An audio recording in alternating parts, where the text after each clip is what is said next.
Welcome back, everybody.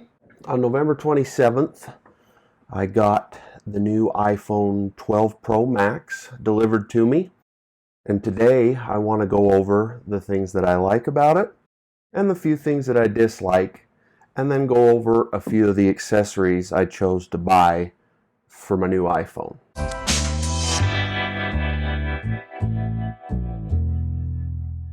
All right, let's start off with which model, color, and gigabyte and everything I chose to go with.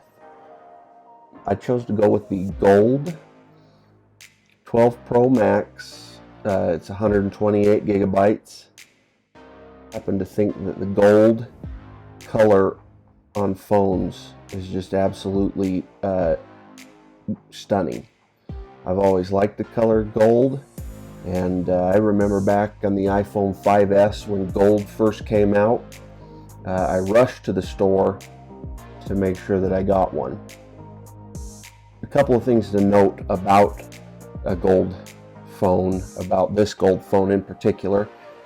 If you don't use it with a case, as you can see, it shows every single smudge, and it also shows a bunch of tiny little scratches when you get them on this particular finish.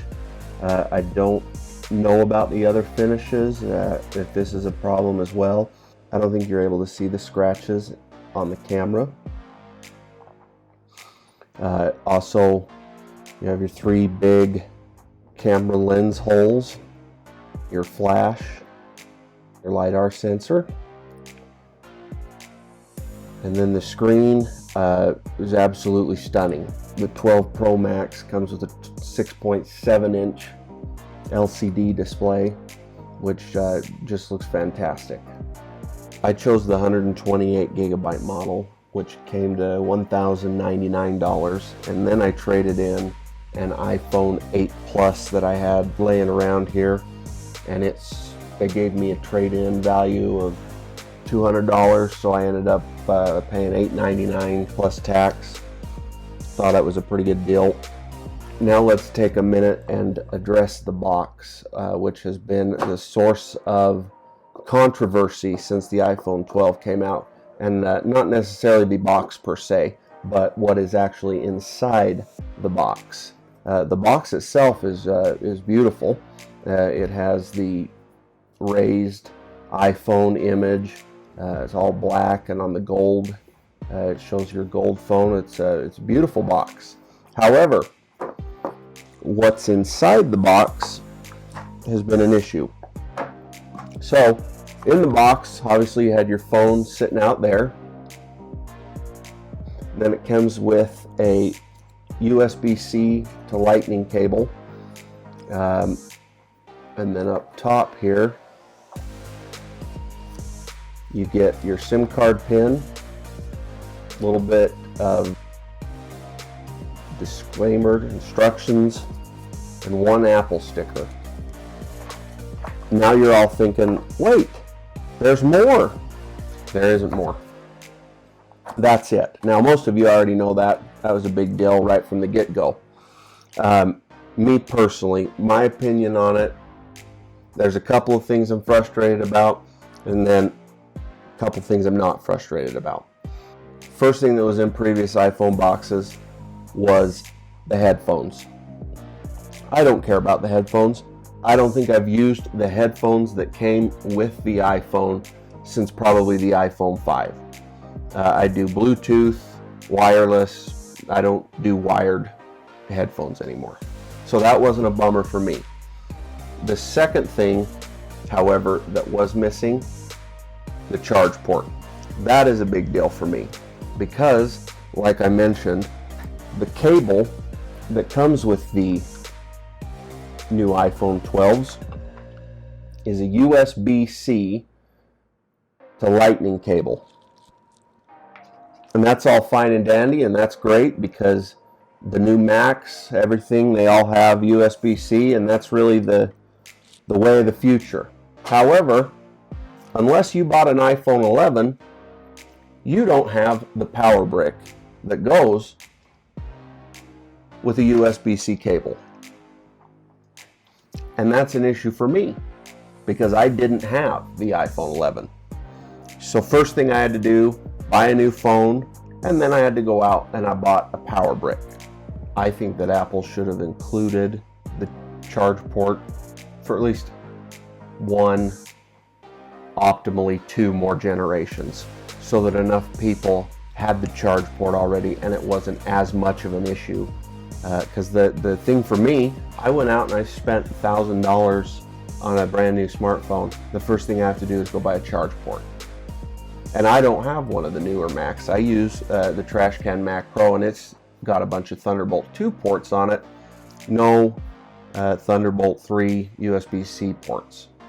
On a side note, I wish that Apple still included the Lightning to aux dongle, because every once in a while I have to plug some sort of an aux cable into my phone, and it just is a pain. And I lose these things all the time, and it would just be nice if they still came with one. I mean, they could have just shoved it in the center here and it would have looked perfect, and it wouldn't have been that big of an issue. But Apple's not going to change that. We all know that. Life will go on. So that's my thought on everything that they skipped out of in the box. Take it for what it is. Now let's take a minute and look at the accessories I chose to go with for my new iPhone.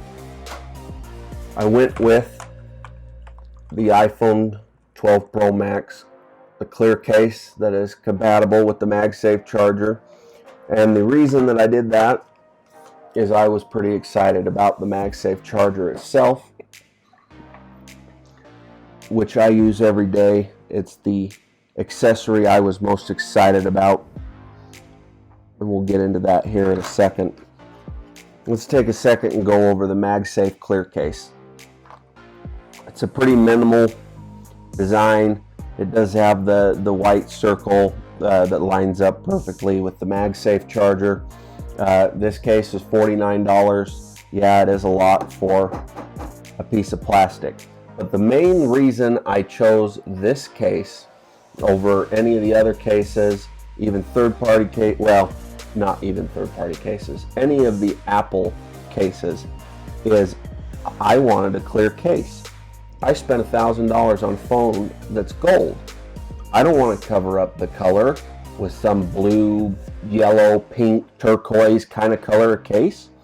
I want to be able to see the gold through my case. The case goes on pretty easy. It just snaps right on. And I like how I can see the color. See, it's see-through, and I can still see the color that I chose from Apple. It blows my mind that people want to go get a special color and then just cover it up with a case. Now, the jury's still out on whether or not I like the look of this. Some days I think it's a little cheesy. Some days I think it's cool.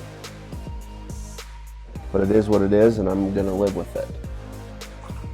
Now let's turn our attention over to the Magsafe charger. I think the Magsafe charger is awesome. It cost $39. It was the first accessory I bought. I bought it at the same time I bought the phone because I knew it was something I was pretty excited about. Now, for a lot of you that have wireless chargers already from previous phones, Samsung's been doing the wireless charging since the Galaxy S6. You may already have a wireless charger sitting around. You're still able to use that charger without any issues.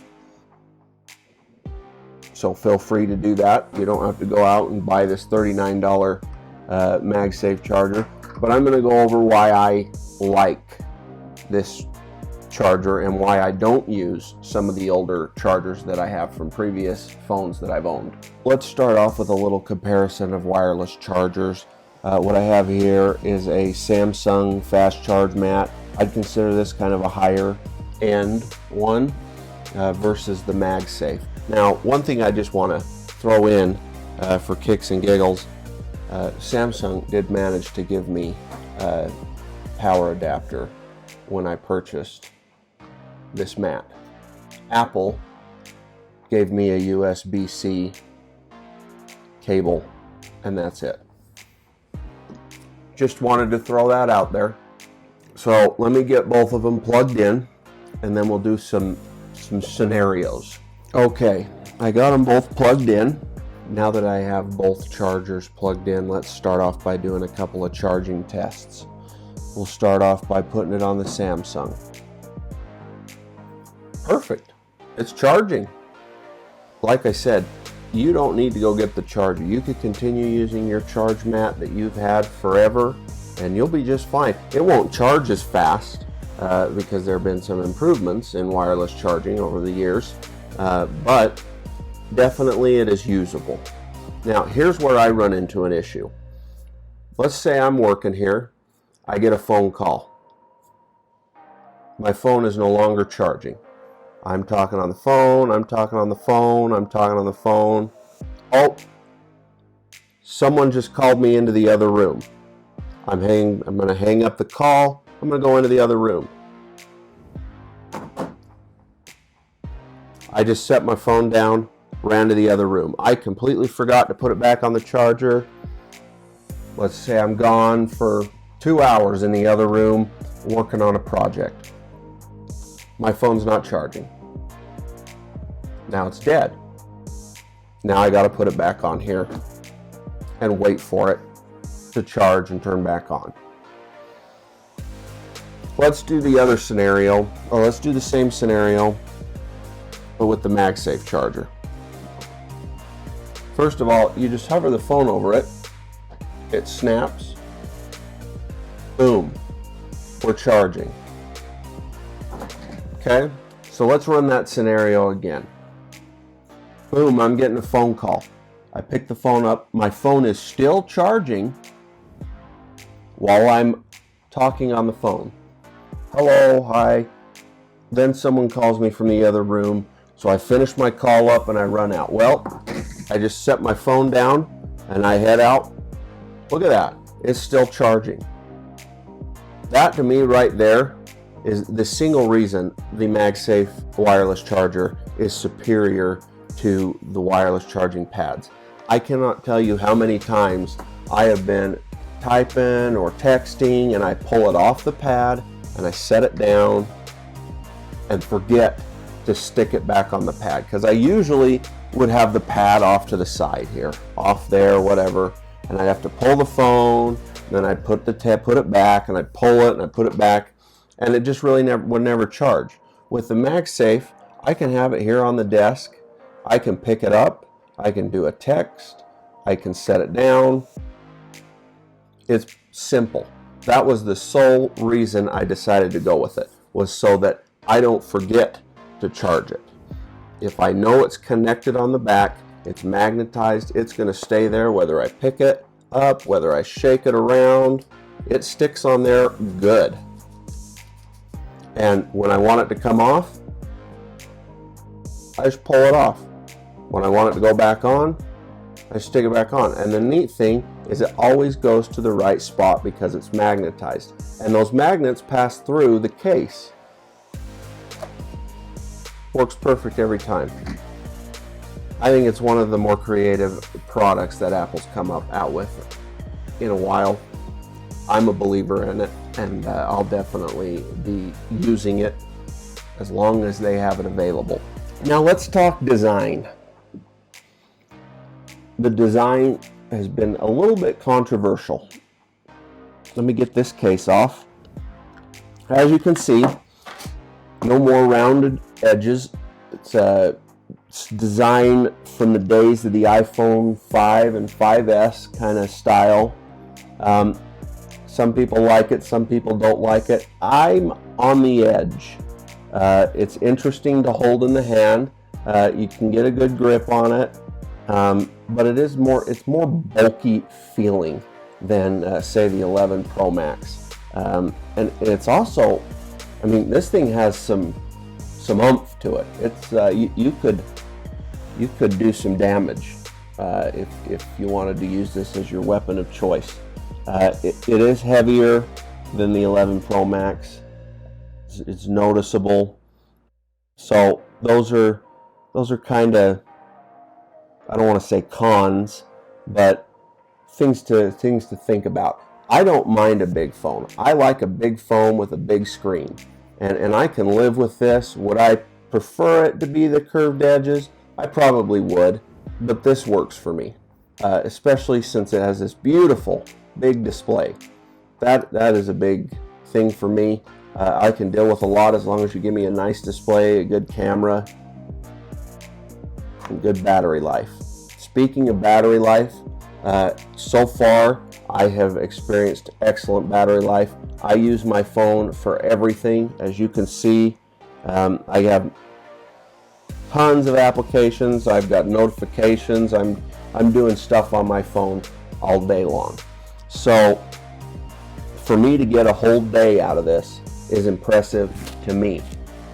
And I have yet to have this phone die on me during the day. I plug it in at night and I'm good to go the next day. If it starts to get low, yeah, I may throw it on the Magsafe charger, but other than that, I've had no battery life complaints on this phone at all. Finally, want to address the camera. The camera is amazing.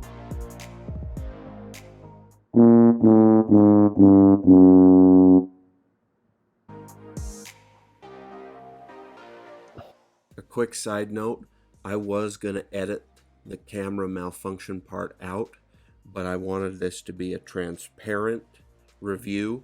I do want everyone to know I have never had that issue happen in the month that I have owned the phone, but it's going to pick up as if I did cut this out.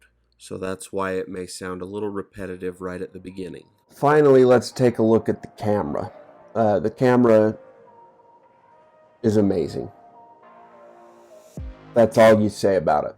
It is a great smartphone camera, the best one I've used personally. I take a ton of product pictures for my business, and it's beautiful. It lines it right in the shot. It's crisp, clean, it records in 4K. I love it. The camera's phenomenal. That's a huge selling feature for me as well. No complaints about the camera. Let me sum up my thoughts and my experiences in the last month using this phone. Overwhelmingly positive. I like it. I love the display. I love the gold color. I like the accessories. The case mixed with the MagSafe charger. It's a great combination. I would not go without them in the future. I'm a lifer on the MagSafe charger. As far as contents in the box go, I wish that I would have gotten a power adapter. That's frustrating to me. But that coupled with a little bit of the design elements are the only downers for me. But that's design, that's progress, that's Apple moving forward. So is it really a negative? Probably not. It's just one of those things that frustrated me. That pretty much sums up my 1 month experience with the iPhone 12 Pro Max. Generally pretty positive. Thanks a ton for watching. Really means a lot to me. To see more of my videos, make sure to click that subscribe button and turn on those notifications. I'm going to be posting new videos every Monday, so if there's a specific topic that you'd like me to cover, make sure that you leave it in the comments below. That's it for now. Appreciate it. Look forward to seeing you next video.